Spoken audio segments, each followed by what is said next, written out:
Berfilsafat itu berarti tidak sekedar menghafalkan teori-teorinya para filosof, para tokoh, tidak sekedar mengutip pertanyaannya para ulama, melalui jawabannya. tapi juga dari pertanyaan yang diajukan nanti kelihatan gagasan tipe yang orang mulia, ini yang seperti terpuji, apa. yang original.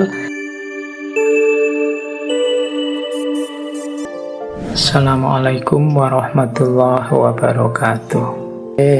Terus nah, ini saya membawa namanya proses ideal.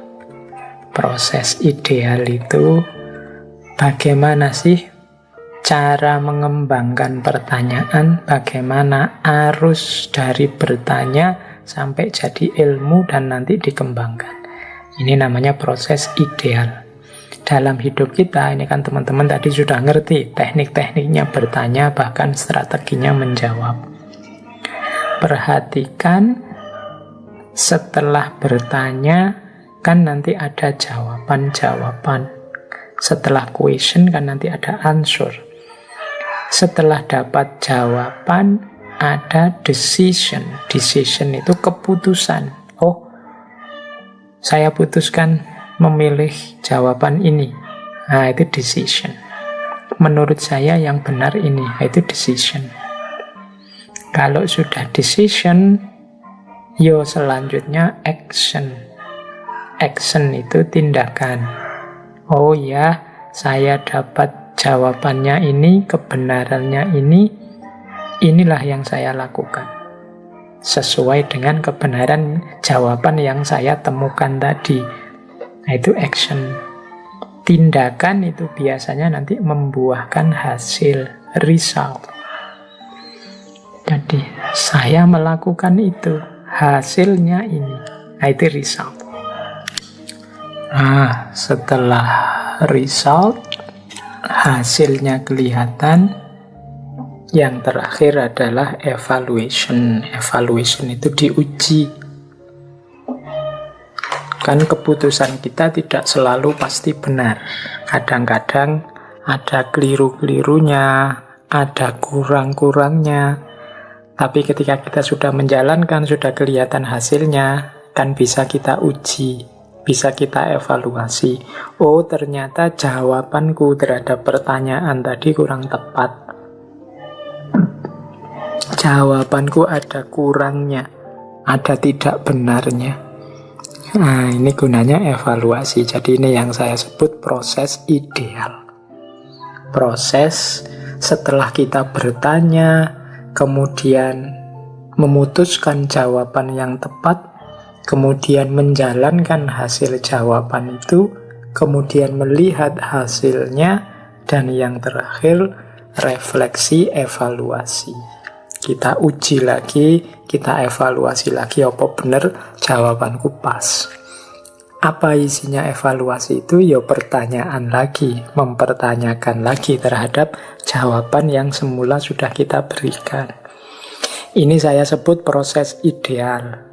Karena, Kak, mungkin ada yang tanya, Pak, bukankah lebih positif bertanya kemudian jawabannya kita uji lagi, ujiannya kita kritisi lagi? Ya kalau itu ya bagus, tapi kan hidup ini tidak bisa kita berpikir terus-menerus, kontemplasi, refleksi. Ada titik-titik keputusan harus kita ambil, tindakan harus kita jalankan segera.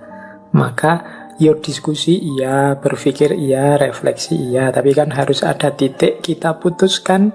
Untuk saat ini menurut saya yang paling tepat, yang paling baik ini.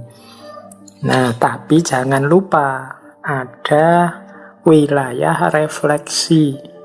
Refleksi itu berpikir ulang, evaluasi, mengevaluasi ulang apa yang selama ini sudah aku putuskan, cocok apa enggak, sesuai apa enggak. Itulah yang saya sebut proses ideal. Jadi meskipun bertanya, mencari jawaban itu penting, kemudian bertanya lagi, mempertanyakan lagi jawaban itu bagus, tapi ada titik ketika kita harus memutuskan dan menjalankan jawaban kita. Tapi jangan lupa, Kalau sudah dijalankan, dievaluasi lagi. Apa memang cocok, apa memang sesuai atau tidak. Inilah yang saya sebut sebagai proses ideal. Baik, kita lanjutkan lagi. Sekarang bagian terakhir ngaji kita malam hari ini sebenarnya masih banyak teori-teori tentang cara bertanya yang baik. Teman-teman silahkan nanti membaca buku-buku, biasanya buku yang tentang berpikir yang kritis. Di situ ada cara bertanya, teknik bertanya. Apalagi teman-teman psikologi misalnya, nanti kan ada pertanyaan atau ujian itu untuk level kognitif, afektif, psikomotorik. Nanti ada jenis pertanyaan untuk level pengetahuan, nanti ada pertanyaan analitis, pertanyaan sintetis, dan macam-macam. Silahkan yang ingin mendalami teorinya. Gambaran umumnya saya jelaskan tadi di depan. Nah, kita lanjutkan ini sesi-sesi terakhir kita malam hari ini. Saya ingin masuk ke ranah adab bertanya. Adab itu etiket. Cara kita bertanya yang baik. Karena kadang-kadang ya bertanya itu penting, tapi ketika disampaikan dengan tidak baik, hasilnya juga tidak positif. Pertanyaan yang disampaikan dengan tidak baik itu kadang hasilnya konflik. Orang merasa diuji, orang merasa direndahkan, orang merasa tidak dianggap, dan lain sebagainya. Maka kita perlu juga belajar adab bertanya. Nah, yang pertama, ini pelan-pelan ya. Bertanyalah secara sederhana dan mudah dipahami. Jangan bertanya dengan kalimat-kalimat panjang atau menggunakan kata-kata asing yang sukar dipahami orang. Ini menurut saya penting ya. Kadang-kadang kita itu sambil bertanya, sambil ingin memamerkan betapa kita itu punya wawasan yang luas, betapa kita itu punya pandangan yang lebih bagus daripada orang yang kita tanya. Nah, ketika kita ingin memamerkan luasnya wawasan kita, keunggulan pandangan kita dibandingkan orang yang kita tanya, ini sering jadi blunder. Jadi jawabannya akhirnya sering bukan kebenaran, tapi pertandingan. Siapa yang lebih benar, siapa yang lebih kuat. Bertanyalah karena memang itu penting untuk ditanyakan. Gunakan kalimat-kalimat yang sederhana, mudah dipahami. Jangan gunakan kalimat-kalimat panjang. Kadang-kadang ada orang bertanya itu lebih panjang daripada narasumbernya, pematerinya. Pematerinya 10 menit, dia bertanyanya sampai 15 menit misalnya. Nah, ini ya kayak narasumber tandingan akhirnya. Tanyakan saja to the point, sesuai yang mau ditanyakan, secara sederhana dan mudah dipahami. Jangan pakai kalimat-kalimat panjang, apalagi sambil membaca buku. Ini yang saya baca ini bunyinya begini, Pak, bla bla bla bla, dibaca panjang sekali. Setelah itu baru bertanya. Ini membuat jengkel yang lain, jangan-jangan juga membuat jengkel yang ditanya. Bertanya secara sederhana saja, karena memang ingin tahu, atau ingin kejelasan, atau ingin yang tadi 9 tadi, apa yang kita inginkan langsung saja. Jangan dibiasakan juga menggunakan kata-kata asing yang sulit dipahami orang. Kadang-kadang kita kan suka dengan istilah-istilah asing, rasanya lebih keren. Pakai kata-kata eksistensi lah, esensi lah, pakai kata-kata pokoknya yang asing-asing, yang orang paradigma lah, apalah. Nah, ya mungkin banyak yang paham, tapi kasihan yang tidak paham itu loh. Ini maksudnya apa? Apalagi kalau dalam forum yang umum, yang tidak orang-orang tertentu saja, yang elit saja, intelektual saja yang ikut. Jadi Kalau memang ada padanannya istilah yang mudah, ya gunakan istilah-istilah yang mudah saja. Jadi ini menurut saya penting. Jadi yang pertama, bertanya sederhana saja, yang penting mudah dipahami. Terus yang kedua, kalau kita bertanya dengan tujuan memperoleh pengetahuan, tegaskan apa yang ingin kita ketahui itu. Sebelum mengajukan satu pertanyaan, kita perlu tahu apa yang tidak jelas bagi kita. Karena kalau kita tidak menegaskan, kadang-kadang ya pertanyaan kita itu mendapat jawaban yang tidak memuaskan. Karena kita sendiri tidak jelas apa yang membuat kita puas, wong cara mengajukannya juga tidak jelas. Jadi tegas saja, Pak, Bu, saya ingin tahu tentang ini loh. Nah, itu kan jelas. Saya tadi dalam penjelasan belum paham bagian yang itu, yang tentang ini. Maksudnya bagaimana ya? Ini lebih jelas. Kadang-kadang kita bertanya itu kan malu kalau ngomong to the point langsung. Terus kita beri ilustrasi-ilustrasi, yang kadang ilustrasinya malah bikin rumit. Atau yang ditanya terus terdistraksi. Dia justru yang ditanggapi ilustrasinya, bukan pertanyaan utamanya. Jadi kalau mau bertanya, coba tegaskan. Mungkin di awal atau di akhir kalimat, saya ingin tanya tentang ini loh. Saya ingin kejelasan tentang ini loh. Ilustrasinya menyusul di belakang. Jadi biar yang ditanya itu paham. Karena kadang-kadang kita memberi ilustrasi terlalu panjang lebar, yang ditanya teralihkan perhatiannya pada ilustrasi kita. Akhirnya yang ditanggapi ilustrasi kita, bukan pertanyaan kita. Jadi yang pertama dan kedua, adabnya bertanya itu ya sederhana, mudah dipahami, to the point, dan tegaskan apa yang kita tanyakan, apa yang kita inginkan. Oke, ini kalau pertanyaan untuk mendapatkan informasi. Terus ada kalanya yang nomor 3 ini, adabnya bertanya. Kalau kita bertanya bukan karena ingin tahu, tapi untuk memancing orang biar paham, biar tahu. Misalnya guru kepada muridnya, pemimpin diskusi untuk mengarahkan diskusi.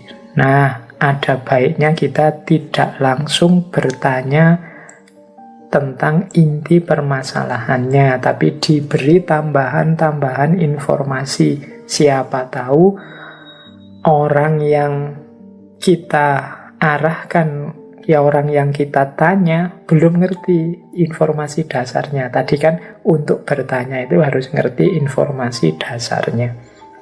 Nah, kadang-kadang kita kepada murid atau pemimpin diskusi itu harus menunjukkan informasi-informasi dasar ini. Baru kemudian kita ajukan pertanyaan. Karena ya kalau orang tidak ngerti informasi dasarnya, tidak akan bisa menjawab pertanyaan level interpretif atau level kritis atau level kreatif. Jadi akhirnya ya kita beritahu dulu. Misalnya begini, ini di slide saya contohkan tentang lumpur lapindo. Bagaimana pendapatmu tentang lumpur lapindo? Loh, ini pertanyaan ini kalau yang sudah ngerti lumpur lapindo ya dia langsung nyerocos saja jawab. Tapi orang yang tidak tahu tentang kasusnya lumpur lapindo, dia tolak-toleh. Hubungannya apa lumpur lapindo? Apa itu lumpur lapindo?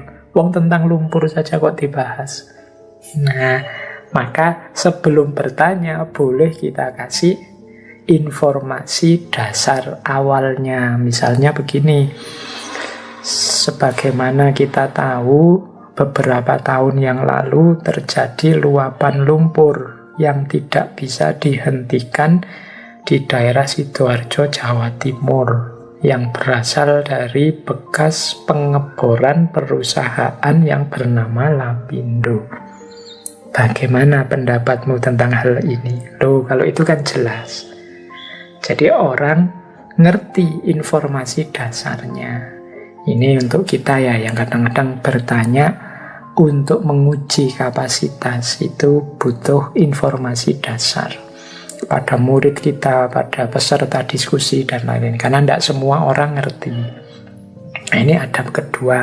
Karena pertanyaan yang kita ajukan itu kan biasanya sesuai asumsi yang ada di kepala kita, yang itu tidak semua orang tahu. Sesuai informasi yang ada di kepala kita, yang itu tidak semua orang tahu. Oke, terus yang keempat, jangan sampai kita bertanya hanya untuk membuktikan bahwa kita benar dan orang lain salah. Hal ini hanya akan menunjukkan bahwa kita sebenarnya tidak berpikiran terbuka, ingin menang sendiri, atau ingin dilihat pintar oleh orang lain. Kita harus bertanya hanya karena kita tertarik untuk membahas sesuatu atau karena kita tidak tahu tentang sesuatu. Kadang-kadang kan memang ada orang-orang yang seperti ini. Dia bertanya hanya untuk menonjolkan dirinya. Hanya untuk membuktikan bahwa aku lebih pintar, aku lebih benar, aku lebih jago, wawasanku lebih luas daripada wawasannya orang itu. Nah, jangan lupa kalau kita punya gaya seperti ini, justru orang akan melihat kita arogan. Orang akan melihat kitalah yang berpikiran sempit. Kita kelihatan seperti orang yang ingin menang sendiri, ingin benar sendiri, ingin kelihatan paling pintar. Jadi teman-teman, ayolah kita biasakan bertanya itu karena tidak tahu, atau paling tidak karena ada yang ingin kita bahas lebih dalam dengan bersama orang yang kita beri pertanyaan, bukan karena ingin nguji atau ingin pamer bahwa kita lebih pintar dari dia. Karena audien itu kemungkinan justru menangkap kita seperti tadi, orang ini hanya ingin pamer wawasannya, orang ini hanya ingin kelihatan lebih pintar. Mungkin orang ini ingin bilang bahwa narasumbernya itu yang kayak aku saja, tidak kayak dia. Itu audien bisa menangkapnya begitu. Makanya kita juga harus hati-hati. Niatnya ingin menjatuhkan orang, bisa jadi malah kita sendiri yang jatuh. Karena kita tidak hati-hati.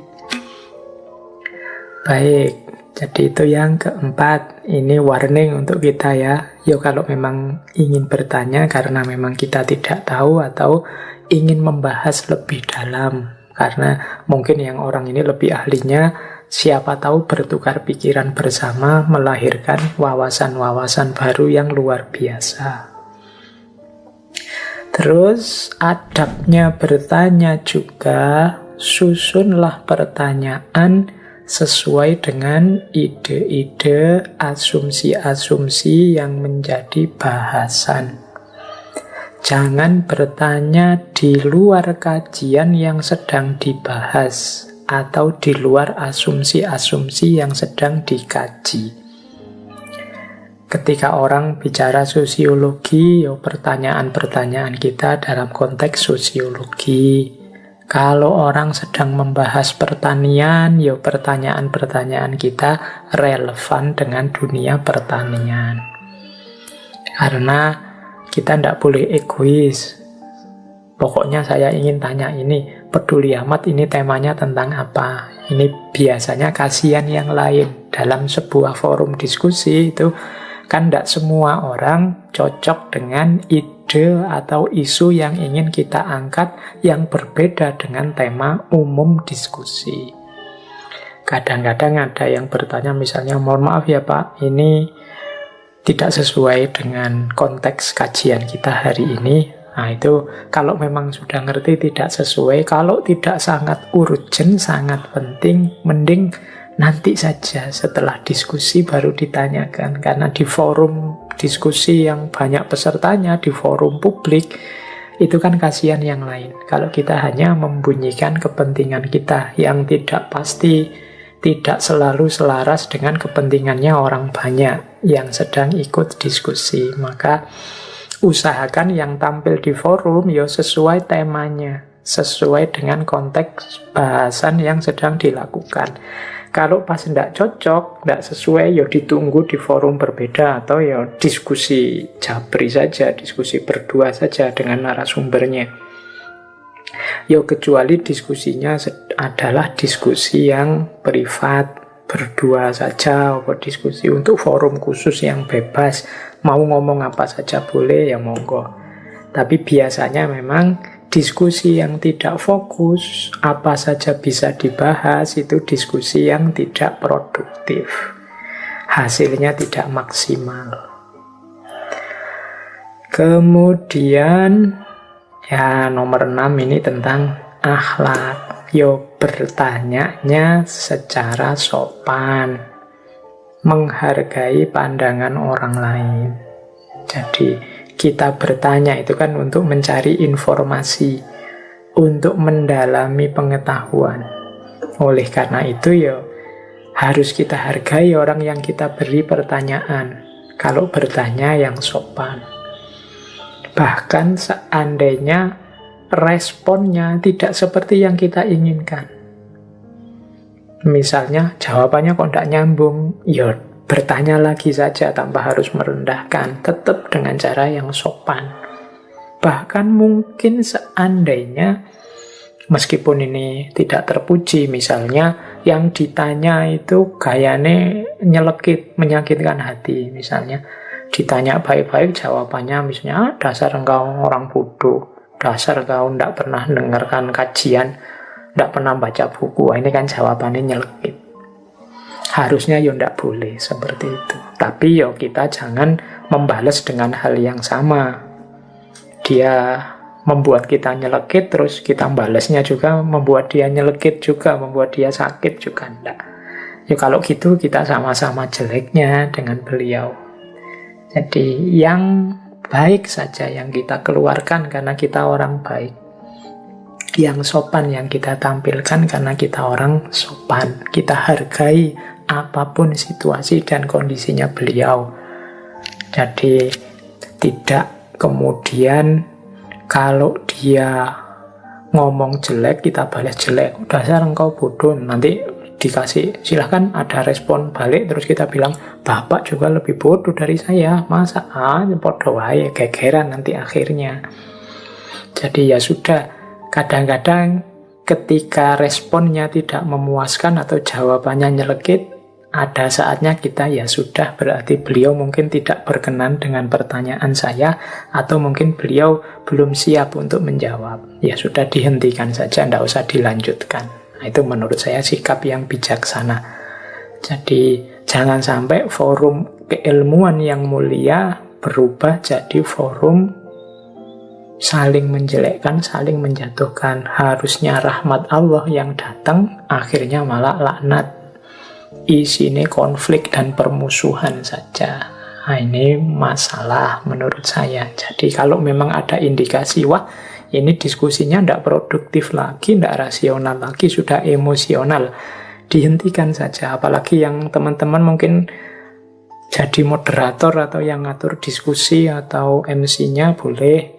Kalau arahnya diskusi sudah tidak sehat, wah ini sudah emosional. Kalimat-kalimat tidak patut sudah keluar, kebun binatangnya muncul semua, ya sudah dihentikan saja pembahasan diskusinya, ganti tema atau diskusinya diakhiri. Itu menurut saya lebih kondusif daripada mutu tinggi sih diskusinya, tapi dijalankan dengan tidak saling menghargai, dengan tidak sopan, dengan kalimat-kalimat yang merusak. Ya dipending saja. Kapan-kapan diskusi lagi kalau emosinya sudah turun. Nah ini adab juga dalam bertanya. Kalau dalam Islam kan ada prinsip al-akhlaq wal adab qoblal ilm, atau ada yang bilang fauqal ilm. Jadi mendahulukan akhlak sama adab sebagai jalan untuk memperoleh ilmu. Terus adab yang juga harus diperhatikan selanjutnya adalah gunakan kalimat atau rangkaian kata-kata yang konotasinya positif sesuai ruang, waktu, dan situasinya. Perhatikan dalam wilayah tertentu atau konteks tertentu, biasanya kata-kata tertentu punya nilai rasa tertentu. Ini kalimatnya banyak tertentunya ya. Jadi maksudnya begini loh, ada kata-kata, banyak kata yang mengandung emosi di baliknya atau mengandung nilai rasa tertentu. Misalnya, kita kasih contoh nilai rasa itu. Yang populer belakangan, misalnya kata-kata anjing. Loh, rasanya beda ya ketika saya ngomong anjing. Padahal definisinya itu ya binatang yang kakinya 4 dan lain sebagainya. Nah, cuma dalam konteks tertentu kata-kata anjing ini adalah kata-kata yang kasar, kata makian. Ada nilai rasa yang berbeda, maka kita harus hati-hati. Jadi menggunakan kata bodoh misalnya. Dasar kamu anak bodoh. Loh, itu kalau ruang dan waktunya, situasinya tidak pas. Kata-kata bodoh ini sangat menyakitkan rasanya. Tapi mungkin di ruang dan waktu yang pas, ketika orang ngomong bodoh, itu yang lain ketawa semua, termasuk aku tidak tersinggung, aku tertawa karena ngerti waktu dan situasinya. Maka hati-hati. Yang memang kalau ingin aman, hindari kata-kata yang punya nilai rasa negatif. Jadi, kan memang istilahnya itu, Pak. Istilah yang jelek ya kita sebut saja dengan jelek. Ya, kalau ruang dan waktunya pas, situasinya memungkinkan, engkau menyebut kata-kata itu, tidak akan ada orang tersinggung, tidak ada orang tersakiti. Tapi kalau meleset ruang dan waktunya, kata-kata itu akan jadi sangat menyakitkan. Jadi ya paling tidak hati-hati. Banyak kata-kata itu yang ambigu, kadang bisa bermakna positif, kadang bermakna negatif. Ya, jadi ini tolong diperhatikan. Ketika mau bertanya, jangan sampai nanti hasilnya tawuran karena orang tersinggung dengan kata-katamu. Dan yang terakhir tentunya perhatikan situasi psikologis, situasi ideologis, sosial, budaya, politik saat sebuah pertanyaan akan diajukan. Ya psikologis itu misalnya ya kalau ini sudah 3 jam lebih ini kita seminar diskusi, ada pertanyaan penting yang harus saya ajukan, tapi kok ya kasihan ya forumnya mungkin sudah capek. Kapan-kapan lah kalau ada forum lagi saya tanyakan, tidak usah sekarang. Nah, ini namanya peduli dengan situasi. Ini saya ada pertanyaan penting sekali, tapi kalau saya ajukan kemungkinan ini orangnya tidak berkenan karena ideologinya berbeda. Saya tahu beliau ini alirannya ini. Nanti kalau saya tanyakan ini, apalagi secara publik bisa tersinggung. Mungkin ya kalau memang penting harus saya tanyakan, nantilah di ranah privat, tidak di ranah publik seperti ini. Nah, ini namanya bijaksana, ngerti situasi. Wah, ini situasinya sedang rame, sedang sensitif. Tema-tema semacam ini kalau diangkat hanya nambah masalah saja, seperti menyiram minyak ke atas api, tambah terbakar. Tidak ada manfaatnya sama sekali selain tambah rusuh. Kalau gitu aku tidak usah tanya, nggak usah tak ungkap yang ini. Kapan-kapan saja kalau waktunya pas. Nah, ini juga salah satu adabnya bertanya. Jadi ini menuntut dengan sangat kebijaksanaan kita. Oke, teman-teman ya. Jadi malam hari ini paling tidak sedikit banyak kita belajar bagaimana cara bertanya yang baik, Kemudian juga bagaimana adabnya bertanya yang terpuji. Yo detail teknik bertanya yo macem-macem, teorinya banyak.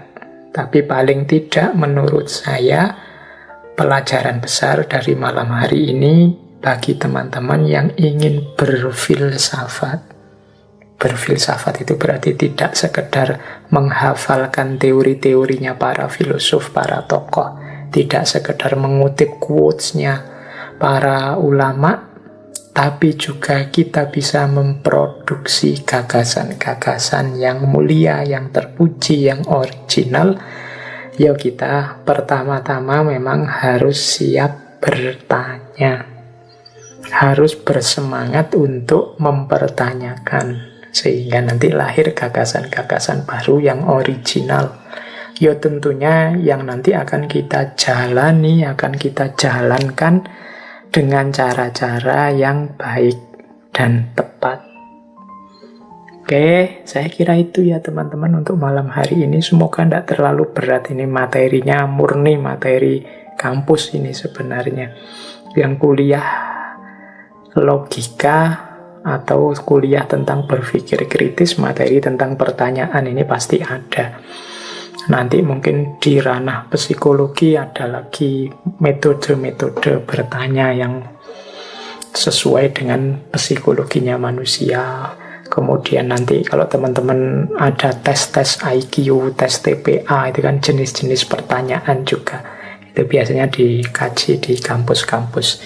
Tapi paling tidak malam hari ini kita punya semangat bertanya, karena dasarnya orang berfilsafat itu ya awalnya dari keingintahuan.